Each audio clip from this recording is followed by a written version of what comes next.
So, welcome to Mom Cave Live, where we may have lost our minds, but we haven't lost our senses of humor yet. Um, I'm Jen from Mom Cave, and my guest to hang out with us tonight is Amanda, who is at The Dude Mom. Hey, Amanda. Hello, thank you for having me. Of course. So, the dude mom makes me assume that you have dudes as opposed to dudettes in your life. Is that it? That is accurate, but funny story. I have had people email me and do like little pitches or something. They're like, "Oh, hey, dude." Usually that is my name. Right. And I even had somebody once think that I was a dude who was a mom. So Well, to that could be. clarify, I Right. am not a dude. I am a Personally, mom you are a to mom. dudes. Yes. Right. But you did tell me you're from California originally, so that's very like, dude, like, Yeah. yeah. I So it could am be from that too. California. Cool. So I heard about your book and I thought that would be fun to talk about. So everybody, Amanda has a book, which I could probably put on the screen at some point, but we'll get to that. And Yeah. it's on Amazon, of course, where all the books are. And tell us about the book. What's it called and what's in it? It's 50 Things to Do in Baby's First Year. And it is a book that is written more, not from like the 50 like milestones that you need to cover as a parent or anything. It's more about keeping your sanity as a mom and Oh, we 50 like that. things, yeah, that you should do to maintain yourself and your humanity. Because I don't know about the rest of you guys, but that my early mothering days nearly snatched the humanity away from me. So Mhm, mhm. keeping yourself mentally, physically, emotionally attached to your partner, managing like all of the other relationships that having a baby throws into disarray at times, and really just like focusing on being your best self while also being the best mom that you can be, but tons of humor thrown in, some funny illustrations not done by me, done by an illustrator. Nice, nice. And yeah, it's just a lot of humor, little side stories, anecdotes, stuff like that. So Well, that's what we're all about here on Mom Cave, is yeah. about the humor. Because that's really the way that I deal with stuff. Otherwise, ugh. Um, I'm not laughing, I'm crying. right. You're a little further down this parenting road than I am. So, how old are your children? Yeah, two of them I guess can't be classified as children anymore because I have Oh, a 21-year-old, an 18-year-old, and a 15-year-old now. So wow. yeah, my 18-year-old is a senior this year. I'm dying. Congrats. And my 15-year-old's a freshman. My 21-year-old is in college. So Okay, side note, you look amazing to have children so I don't know, like if you had them when you were oh, well, 10, thank you. but you look great. I did Um, it. I did it. Sunscreen. it's all about the sunscreen. Yeah. I And had my kids. I consider myself an indoorsman, an indoors woman. I like So that. I like yeah, I that. don't get a lot of sun exposure. Nice. Well, it keeps you young. I Yeah. just actually made a video this week for a brand. I won't say who it is because the video's not out yet, Mhm. but they do like UV protective stuff. And the joke was like, I don't want to dress like Morticia Adams at the beach Right. because that is how I end up dressing. Because I'm like, Yeah. let's Right. keep the sun. Anyway, No wrinkles. No wrinkles. Don't wrinkles, smile no, too much. anything to stop the wrinkles and the age spots. Yeah. I had my kids a little later. I have my kids in my mid-30s, so they're Mhm. still youngins, pretty much. I've got a 7-year-old and a 12-year-old. Um, but I love the fact that you have this book about the 50 things that every parent should do the first year that they are a parent. Mhm. Um, and that you've kind of come out the other end. So like whatever the advice was, it must be pretty good because I survived. you survived, your kids survived, they grew up, Yeah. you're still here, you're still laughing, and you look fab. So I Yeah. think it's Well, good thank you. advice.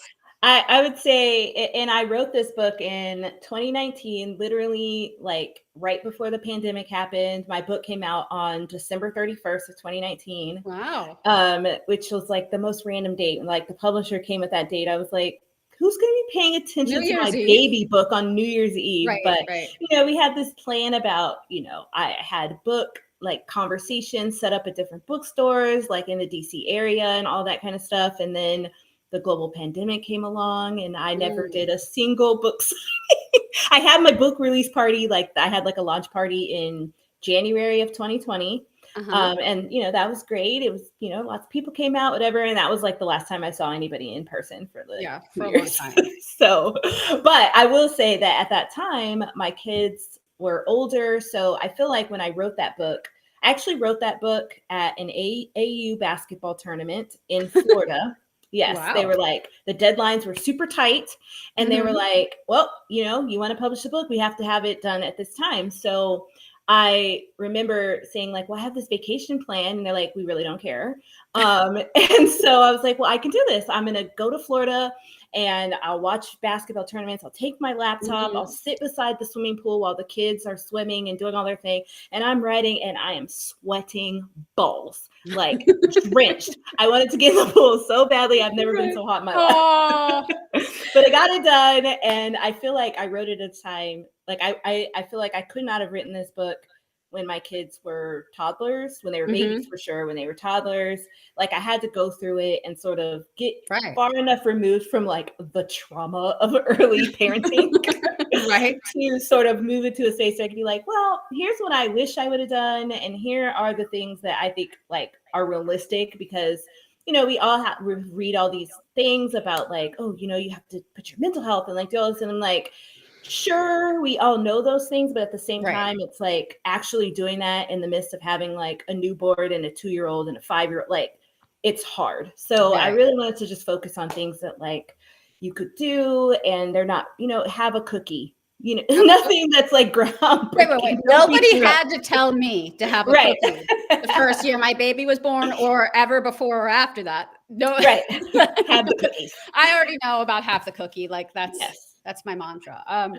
Yeah. And then thinking like, I remember reading these things. I nursed all of my kids. So I remember, oh, have a healthy snack while you're nursing. Like, why do I want to have a healthy snack? I mean, I get it, but also I'd rather have a chocolate chip cookie. It's the only time the kid's not paying attention to me and trying to like bat the food out of my hand. I'm enjoying my cookie. And I'm sorry if that means that the milk tastes like chocolate. I mean, maybe that's probably they probably for the love baby. It. Yeah, for sure.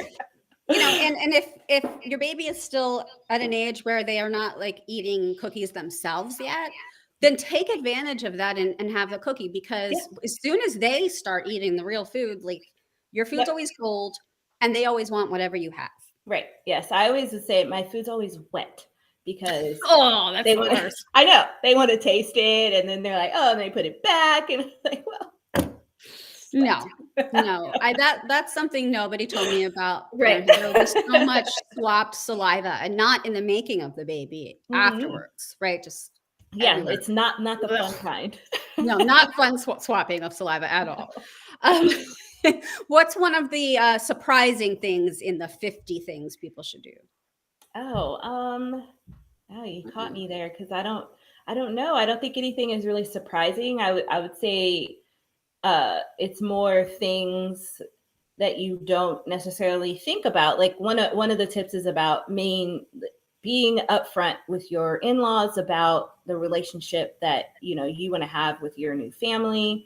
And I think that's a really hard thing, and something people don't really think about when it's like, oh, everybody's happy the baby's coming, but like, do you want your in-laws in the birthing room with you? Like, you need to have that discussion in advance if you don't, because otherwise, and like really talking through how, and not just like your in-laws, but like talking to your partner about why that may or may not be something you want. I mean, some people want that, like it's a party and everybody can come, but like for me, I was like, don't know. Like, no, I don't need an audience for this. You never know how it's going to go. No. Right. And but different families do things so differently. And sometimes it doesn't become apparent. That was like a little pun there. It doesn't become apparent until you are a parent that your spouse's family is totally weird and different. I guess or in my case, my family's totally weird. And everyone, it's just different. So that's true. I think you don't think to think about that stuff, before you have your first baby. And then you're like, everybody's like, you talk about what kind of a parent you want to be. Well, sure, but you don't talk about what kind of a parent you want what kind of a grandparent you want your in-laws to be, or your own parents to be. That's so true. the like just thinking through some of those things and like trying to maintain those relationships, because you're high emotion at that time, your hormones are all out of whack, and like you're crying and you're yelling and you're happy and you're sad and like all that stuff, and then pairing it with the fact that you have all these other interpersonal relationships going on at the same time. To figure out. Yeah. Totally. One of the ones in there that I really like is put yourself in, I don't know how you phrased it, but put yourself in the picture. Make sure that you're in the picture, because we take so many pictures of our babies, and then pictures of our babies with other people. And then sometimes we're not in the pictures years later. There's not that many. Yeah. And I'm still sort of guilty of that, because I also owned a photography business. So I'm always the one who's like, give me the camera, because you're not doing it right. Like, do you want the pictures to be good? I understand that totally. You need control there. Right. So I have to make an effort to get myself in pictures with my kids, and just even without my kids taking pictures. Yeah. I think like the birth of Instagram really helped with that. So I feel like it kind of hurt me in because now I'm like, oh, if I take this picture, it's not going to look good. Like the pictures on Instagram, or, I look so awful. There's no way I'm putting this picture on Instagram. So why even take it? But, it's not just about that.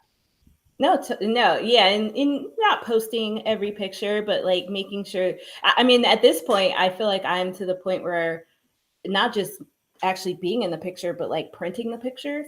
Because how I looking back now, I don't think I've printed pictures for like the last like 5 to 7 years. So all the pictures I have of my kids, they're little and I'm younger, which no problem there. Right. But I haven't printed a picture recently, and I discovered we recently remodeled our basement, and so I'm down like going through all the photos, and I'm like, there's not a single picture from like high school from any of my kids that's printed. They're like on my computer, and they're on Instagram, and they're on Facebook, but like I don't have a physical copy of any of these pictures. So and I have tons of these photo albums and all that filled with pictures of my kids and very few pictures of me, but from when they're little. So yeah, it's a different way than when we were growing up, just because of the technology. But this is not sponsored at all, but I have a solution. Okay. I have an app on my phone. It's called Chatbooks. I don't know. Yeah. So what you can do is like, how you can put a heart, a favorite of a picture, like it pulls you just as you're, going about your daily life, and you take pictures and you're like, that one's really good. I'm going to favorite that one. And then as soon as it gets enough to print in one of these little books, they just charge you $9.99 or whatever it is, 19. I forget. It's not a lot. And they send you the book of all of your favorites. And so like we have all these little books now, and at least that way, like I get a physical copy of a picture. That's the only way. Because if I had to do it and like pick it and then go to Walgreens and all, I wouldn't do it. Right. Yeah. So that's cool. Clearly, I'm not doing that. Clearly, but that wasn't a commercial or anything, I swear. But I have used Chatbooks before. I think like when it first came out, I did like a sponsored thing with them, and I remember not favoriting, but setting it up in a certain way where like after I got to a certain number of pictures, just printed them, and it is like the most random array of photos. Right. You have to. What was I thinking? Yeah, because who knows? Like, think of all the things we take photos of. Right. Our parking space, so we remember it at the airport or whatever. And then you get a book full of those. We Mommy in Color TV is watching us, and she says, "Hello, ladies. Am I late to the party? You're never late. It's always a party. It's always a party. Better late than never, right? Only moms can have a party at 7:45. It's not even like, real party time. I'm talking with Amanda, who is the dude mom. I'm going to put her book in the comments. It's Baby's First Year, 50 things that every mom should do. I think it went to the comments. Maybe not. Sometimes this thing is rough. If it doesn't show up in the comments, you all let me know, and I'll deal with that after we're done, and I will put it there. So, okay. What about, are there any of the 50 things in the book? Are there any that people have agreed with you or said like, no, that's a bad idea? No one ever disagrees with me. What? No. Aren't you lucky? Wait, are you married? Right. Yeah, he doesn't disagree either. That's Where why did I'm you still find married. Oh, see, I have an arguer. I have a debater. He loves it's the whole like devil's advocate thing. Oh, That's my husband. yeah. So Yeah. yeah. No, my Oh, good. husband's pretty chill. But no, I would say I don't think anybody has specifically disagreed. The book was very well received. So I get a lot of feedback like, oh, that's I would like unexpected things because people pick up the book and just assume that it's going to be like 50 tips or 50 things that, you have to do with a baby, like learn how to diaper. I don't know. I can't even Yeah. think like those type of things. But so I haven't gotten, I don't know. I don't read the comments. So maybe people just Probably a good thing. right. People just hate it. I have a ton of negative feedback and I have put it out of my mind and it's amazing. Everyone Yeah, agrees. there you go. That's how you stay positive. Totally. I just thought of one. If I was going to add to the book, I just thought of one, and it's kind of weird, but I'm going Okay. to put it out there because I wish I had done this. I miss the way my babies smell so much, right? Yes. Like Yes. every time I pick the baby up, no matter where, whatever, I always would like pick my child up, sniff their head Yeah. every single time. To like, it was just weird. No, I used to do that too. Just the baby head smell is amazing, and Yes. every baby has their own smell, of course. So if there was a way to save the baby smell, like I don't know, a piece of their clothing in a Ziploc that might continue smelling like them for a while, who knows? Yeah. I would do that. Yes, yes. I was I would talking to pick my person. babies up and smell their neck, which wasn't always a great thing to do. Right. But Especially get that cheese smell. yeah, even when I Mhm. got that, it was still better than what I get now at 15, 18, and 21 if I Mhm. was to smell any part of their Mm-mm. body, even as it passes me I in mean, the I'm room. I'm learning that mine's only 12. I don't want to Yeah. embarrass him or anything, but holy moly. And then they resist showering. Yeah, Speaking of like, I dudes, don't I'm wanna like, shower tonight. dude, well, you got to, dude. I'm making Yeah. you like it's a My thing. ears are burning when you walk by. You must take a shower. It is not optional. When ears that are of a different sense entirely are burning as opposed to the nose, like Yeah. something's up. Yes. Yes. So, like, it's so pungent that it's coming out. That's pretty pungent. Yeah. Nice. Mommy in Color TV says she was not a fan of the baby smell. Wow. Like there must be a study on this. We need to like MRI your brain or something because I feel like it's an evolutionary thing Yeah. that we want to smell babies and you don't. So let's see why. I would like to know. Let's do a study. Amanda, tell everybody all the places they can find you on the internet. All over the internet.